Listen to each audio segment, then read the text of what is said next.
संभल के बाद आप इस वीडियो में देख सकते हैं कि किस तरह से एक तकरीबन 45 साल पुरानी मस्जिद को जयपुर डेवलपमेंट अथॉरिटी के जरिए यह कह करके शहीद कर दिया जाता है कि यह इलीगल तरीके से बनाई गई है। 45 साल से यह मस्जिद यहां पर मौजूद है। जिस संस्था को यह जमीन डेवलपमेंट अथॉरिटी के जरिए अलॉट की गई थी, उस संस्था से कमेटी ने इस जमीन को खरीदा था। बाकायदा उसके तमाम पेपर मस्जिद कमेटी के पास मौजूद हैं। ये तमाम पेपर अथॉरिटी को दिखाए भी गए। मामला कोर्ट में भी पहुंचा, लेकिन कहीं से राहत नहीं मिली। रात में, देर रात में बिल्डोजर पहुंचता है। बड़ी संख्या में पुलिस तैनात की जाती है। तकरीबन 3000 पुलिसकर्मी यहां पर तैनात किए जाते हैं और पूरे इलाके में नाकाबंदी की जाती है। इंटरनेट को काट दिया जाता है 24 घंटे के लिए, ताकि यहां की तस्वीरें कहीं पर ना पहुंचें, और मस्जिद को शहीद कर दिया जाता है। अब सवाल यह खड़ा होता है कि यह सिलसिला अब पूरे देश में चल पड़ा है कि मस्जिदों को गैर कानूनी बताना, फिर कोर्ट में अगर मुसलमान पहुंचते हैं कोर्ट से कोई राहत ना मिलना, और कई बार तो कोर्ट के जरिए ऑर्डर दे दिया जाता है, चाहे वो 200 साल पुरानी मस्जिद हो, चाहे वो 150 साल पुरानी मस्जिद हो। जैसा कि हमने देखा प्रयागराज में 200 साल पुरानी जामा मस्जिद को तोड़ा गया, संभल में 150 साल पुरानी मस्जिद को तोड़ा गया। उसके बावजूद सवाल यह खड़ा होता है कि अब ऐसे में मुसलमान करें तो क्या करें। सवाल लीडरशिप के ऊपर खड़ा होता है। सवाल खड़ा होता है मुस्लिम तंजीमों के ऊपर कि आखिर मुस्लिम तंजीमें मुसलमानों की रहनुमाई क्यों नहीं कर रही हैं। कब तक हाथ पर हाथ धरे बैठे मुस्लिम तंजीमें रहेंगे। अभी आपने पिछले दिनों देखा था, मौलाना उबैदुल्लाह खान आजमी ने इस पूरे मामले को लेकर के सवाल खड़ा किया था all India Muslim personal law board से कि बहुत हो चुका प्रेस नोट जारी करना, बहुत हो चुका निंदा करना, बहुत हो चुका कोर्ट का दरवाजा खटखटाना, अब आपको अमली तौर पर कुछ करना पड़ेगा। तो जिस तरह के हालात अब बनते जा रहे हैं, मुसलमानों के लिए सारी तरह से रास्ते जिस तरह से बंद किए जा रहे हैं, खासतौर से कब्रिस्तान, इबादतगाहें और दरगाहों को निशाना बनाया जा रहा है। जब चाहते हैं उठा करके उनको डेमोलिश कर दिया जाता है। इसको लेकर अब आम लोगों में, आम मुसलमानों में जबरदस्त नाराजगी देखी जा रही है। जानकारी के मुताबिक राजस्थान की राजधानी जयपुर में 45 साल से खड़ी नूरानी मस्जिद को सड़क चौड़ीकरण परियोजना के तहत सोमवार 8 जून को ढा दिया गया। सुबह होते ही सरकारी अमला भारी सुरक्षा व्यवस्था के बीच मौके पर पहुंचा और कार्रवाई शुरू कर दी और इलाके को सुरक्षा घेरे में बदल दिया गया, जबकि शहर में एहतियात के तौर पर 24 घंटे के लिए इंटरनेट सेवाएं बंद कर दी गई हैं। जयपुर के मालवीय नगर में मौजूद 4 मंजिला नूरानी मस्जिद पर सुबह करीब 7 बजे से ध्वस्तीकरण की कार्रवाई शुरू हुई। प्रशासन ने पहले ही मस्जिद को खाली करा लिया था।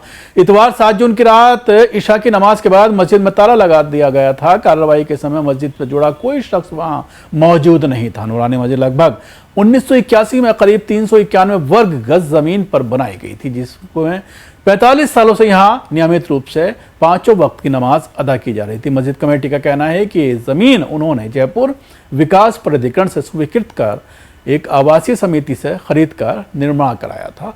वहीं जयपुर विकास प्राधिकरण का कहना है कि मस्जिद लीज की जमीन पर अवैध रूप से बनाई गई थी। देखिए, मैं इस मस्जिद का सदर हूँ और इस मस्जिद को बने हुए 45 साल हो चुके हैं। 45 साल से नमाज यहाँ पर हो रही है और यहाँ मालवीय नगर में कोई मस्जिद नहीं है। और इस मस्जिद को बनाने की ज़रूरत जब पड़ी कि जब हमें हाउसिंग बोर्ड में हमारा पैसा जमा है, हाउसिंग बोर्ड ने देने को कहा, लेकिन उसने आज तक कोई हमको जगह नहीं दी मस्जिद के लिए। तब हमने ये ज़मीन खरीद के और उसको वक्फ बोर्ड में रजिस्टर कराई, इसको वक्फ कराया, इसको वक्फ अल्लाह उसके नाम से इसको मस्जिद को वक्फ है। अब क्या इसको तोड़ने की बात हो रही है? क्या वक्फ की चीज़ें ऐसे बर्बाद की जाएंगी, तोड़ी जाएंगी? हम नमाज कहाँ पढ़ेंगे? हम सारे लोग जो नमाज यहाँ पढ़ते हैं, 5 वक्त की नमाज अदा करते हैं, कहाँ जाएंगे पढ़ने के लिए? आप बताइए। खुद सोचिए कि इतनी बड़ी कॉलोनी के अंदर सिर्फ एक मस्जिद है और कोई मस्जिद नहीं है। कहाँ जाएंगे? इसको भी नहीं रखना चाहते। अरे भाई, रोड की बात है, आप मस्जिद को थोड़ा कम करा दो और उसमें से रोड निकाल के साइड से रोड निकाल लो, हमें मंजूर है, लेकिन ये मंजूर नहीं कि मस्जिद पूरी तोड़ दो। हम कहाँ नमाज पढ़ेंगे बताइए आप? इसको आप पहुँचाएं सरकार तक कि ये क्या जायज़ बात है? शराब खाने जगह जगह खुलवा रहे हो, मस्जिदें मंदिर तोड़ रहे हो, और क्या ये सड़क इतनी रह पाएगी? हम कह रहे हैं 200 फुट भी कर दोगे तो 2 साल के बाद में गाड़ियां इतनी बार निकलती हैं, गाड़ी इतना बिक रही हैं कि तुम रोड पे जगह नहीं रहेगी निकलने की। आप क्या बात कर रहे हो? ये समझ है कि नहीं? 200 फुट का रोड भी अदा करते पर निकालोगे तो भी नहीं 45 निकलेगा। साल से आप इसमें नमाज पढ़ रहे हैं, कभी क्या उससे पहले भी जो है जेडीए ने नोटिस वगैरह दिया है कि अवैध है? और लोग निकलते थे और हम जुमे में खड़े होते थे कि हमारी मस्जिद के आसपास आमने सामने कोई वाहन खड़ा ना करे। नोटिस के लिए जेडीए नोटिस दिया है क्या? ठीक है। हाँ, जैसी ने नोटिस दिया है हमें। मस्जिद को हटाने की कार्रवाई को लेकर इलाके में पहले से ही तनाव का माहौल था। मस्जिद बचाने के लिए इतवार शाम मुस्लिम मुसाफिर खाने में सामूहिक दुआ का आयोजन किया गया। मस्जिद कमेटी और कांग्रेस के 2 विधायकों ने भी इस कार्रवाई पर सवाल उठाते हुए इसे मनमाना बताया। उनका कहना है कि मस्जिद को बचाने के लिए पर्याप्त मौका नहीं दिया गया।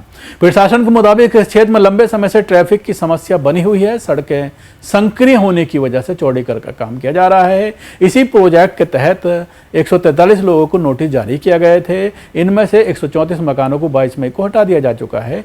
अब बची हुई 9 संपत्तियों को कार्रवाई की जा रही है। नूरानी मस्जिद के अलावा एक मजार, 2 छोटे मंदिर और एक सत्संग भवन को भी हटाया जाना है। कार्रवाई के मद्देनजर करीब आधा किलोमीटर क्षेत्र को बैरिकेड कर सील कर दिया गया। रात से ही आम लोगों की आवाजाही पर रोक लगा दी गई थी। पत्रकारों और मीडिया संस्थानों को भी मौके से काफी दूरी पर रोक दिया गया। पूरे इलाके में लगभग 3000 सुरक्षा कर्मी तैनात किए गए हैं। इसके अलावा ड्रोन के जरिए लगातार यहाँ पर निगरानी भी रखी गई है। 163 धारा लगाई गई है और इस पूरे इलाके को में 24 घंटे के लिए इंटरनेट सेवाएं भी जो है वो बंद कर दी गई हैं। अब इस मामले में ये कहा जा रहा है कि 1100 वर्ग जमीन जो है इसकी जगह पर उपलब्ध कराने की बात प्रशासन ने कही है, लेकिन क्या वो जमीन उपलब्ध कराई जाएगी या वो महज एक वादा है? इसके अब आखिर में मैं कुछ आपको और तस्वीरें दिखाना चाहूँगा। हमारे संवाददाता ने जयपुर से कुछ तस्वीरें भेजी हैं जो पूरी तरह से मंदिर जो हैं वो सड़कों पर बने हुए हैं। ट्रैफिक की बाधा होती है लेकिन इन मंदिरों पर कोई एक्शन नहीं लिया जा रहा, इनके ऊपर कोई कार्रवाई नहीं की जा रही। सिर्फ मस्जिद से ही ट्रैफिक में परेशानी हो रही थी, खलल पड़ रही थी। और इस तरह के वीडियो से आप अंदाज़ा लगा सकते हैं कि किस तरह से सिर्फ मस्जिदों को निशाना बना करके मुसलमानों के ख़िलाफ़ किस तरह से जो है नफ़रत फैलाई जा रही है, किस तरह से दूसरे वर्ग में जश्न का माहौल इस तरह से जब होता है तो फैलता है। लोग बड़े खुश होते हैं, ख़ासतौर से हिंदूवादी संगठन से ताल्लुक़ रखने वाले, और भारतीय जनता पार्टी का वोट बैंक मजबूत होता है।